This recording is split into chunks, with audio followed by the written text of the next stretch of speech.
Stuff, it's about just acknowledging that, your words have an impact, and not backing off from that. You're allowed to be as offensive or whatever you want to be, but there's also another context to that. So, yeah, I don't know. I don't know quite how to answer that. Sorry. You did. Thank you. Who's next? That gentleman over there. What's your name, sir? I don't know where I'm We can't looking. hear Okay. you. We can't hear you. The mic is not on. It's okay? It's audible now? Yes, we can hear you. Myself is Umesh Prasad Singh from the University of Calcutta. I teach and read English literature and also creative writing.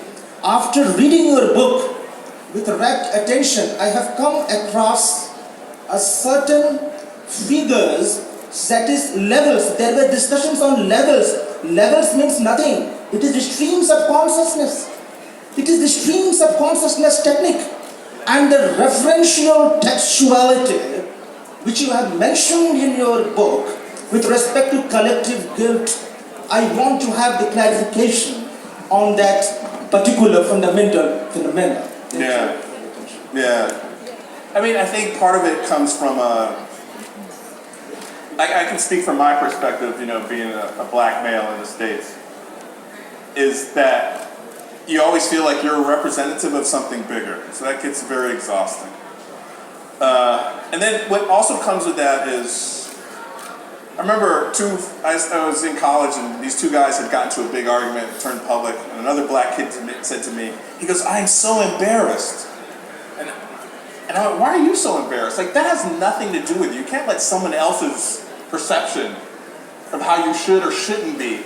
I mean, you can't. It's easy for me to say that. I mean, I completely understood what he meant. But it's like, I try not to do that. And I try to think about what the collective thing is for me, when that applies to me, when it doesn't. Because it doesn't. Identity shifts all the time. My sense of collectiveness shifts. And so when I first started writing, my first book was this book called The White Boy Shuffle. And I was in London, and another young writer stopped me. And he was like, "I want to thank you so much." And this happened to me in the States. And I was like, "Okay, you're welcome. I don't know. I don't have to tell you why." And he goes, "You have this line in your book where because I think part of it is you're constantly told how to be black or how not to be black, how to do this. So there's a weird kind of collective consciousness that forms." And he goes, "There's a line in the book where the guy says, 'Hey, stay black.' And the guy says, 'Well, what does that mean?' He goes, 'Yeah, just be yourself.'" And so, and it just, it's so simple to me, but it's like this thing.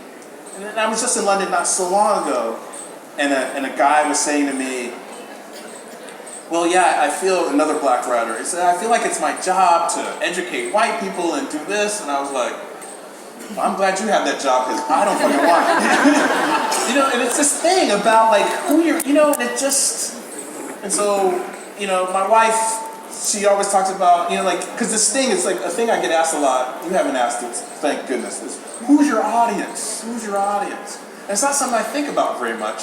So I realize I'm just not the only weirdo. Like, there's some other weirdos out there. That's another collective for me that's important. And I mean, Althea has heard me tell this story before, but like, we're talking about this political correctness, these levels, these layers, a stream of consciousness. So my wife's a big Rolling Stones fan. And her favorite song, because we talk about this, this cognitive dissonance all the time. And she talks about how her favorite Rolling Stones song is Under My Thumb. And you listen to the lyrics of that song, and it's deeply misogynist. It's a hateful, mean song. But the way she talks about it, there's something undeniable there. That's a real struggle. That it's easy to pretend like that you have nothing to do with that. Like, I don't know, these frailties never really very rarely get exaggerated. Because there's hero worship, but there's kind of a self-hero worship also. Part of Trump's thing, back to that, is there's another kind of white American self-hatred that never gets talked about. And it's just these things, these layerings of things that, It's interesting you said that, because you sometimes see white Americans, if other Americans are behaving or having a fight or behaving in a certain way, they say, "Oh, I'm really embarrassed by that." No, none of this is specific to who I am demographically. It's just how we all think, at some level. And I always say the same thing. Why are you embarrassed by that? Yeah. And Can we have this lady over here? Hi, that was a really wonderful reading, thank you. Thanks. I guess I want to ask a little bit about narrative trust, and not so much as kind of a reliable or unreliable narrator, but more because there is an element of absurdity to the prose, and it's almost like tethering on absurdity all the time, like bursting at the seam, and that's what gives it pace and energy.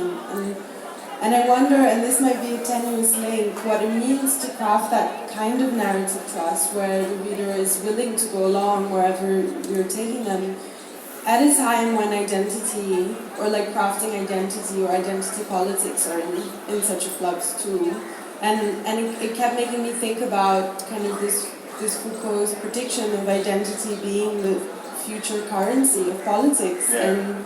And how easily, kind of minority discourses either get co-opted by the mainstream or alternatively disenfranchised minorities over-identify.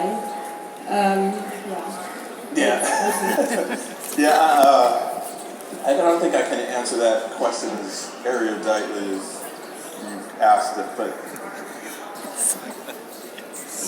so one of the early readings I did is actually a friend came up to me and went, "This is not absurdity, this is not satire, this is reportage."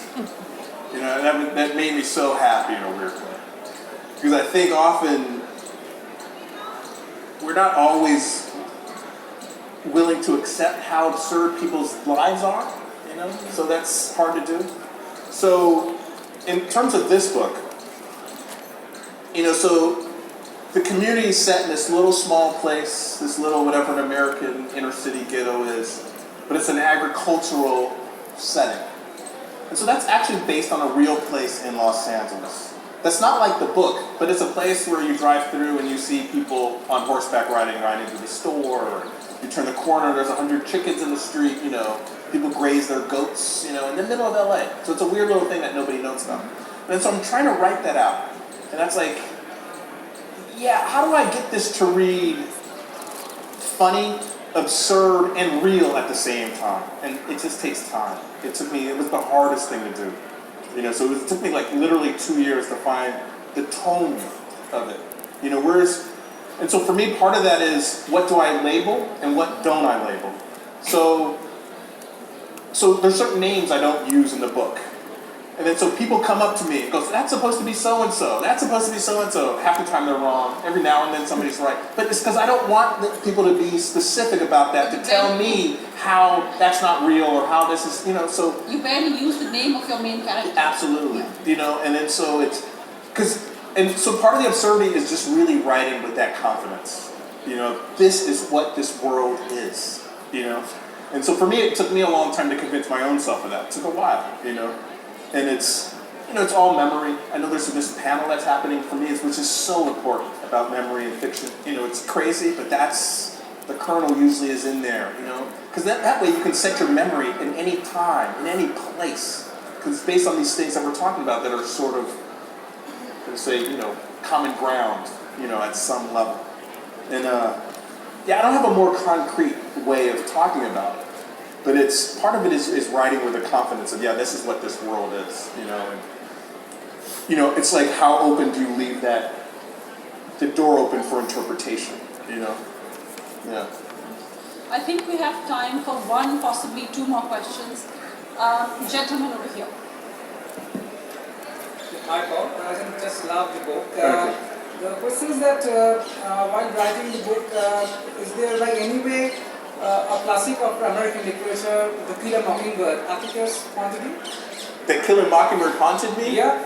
Just that word chiffaro haunted me. I don't know if anybody knows this word.